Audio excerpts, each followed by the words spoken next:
వస్తుంది. ఆ దినాల్లో మన పూర్వీకుల కాలంలో కూడా దేవుడు మన పూర్వీకులైనటువంటి ప్రజలు పాపం చేసినప్పుడు వారి మీద ఆయన తన కొరడా చులిపించిన అనుభవాలు ఉన్నాయంటారు లేవంటారు? చెప్పాలి మీరు. అమ్మా గట్టిగా మాట్లాడట్లేదు మీరు. ఉన్నాయా లేవా? అవునాయి.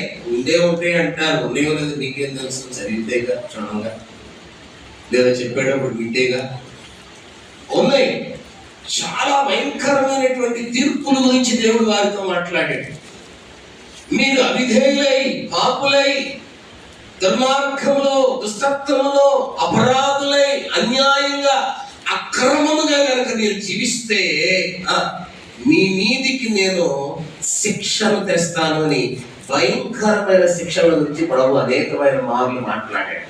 వేరు వేరు ప్రవక్తల ద్వారా, వేరు వేరు సందర్భాల్లో, వేరు వేరు కారణాలను బట్టి. మాటలు మీకు అర్థమవుతున్నాయి కదా, వెళ్ళిపోతున్నాయి కదా.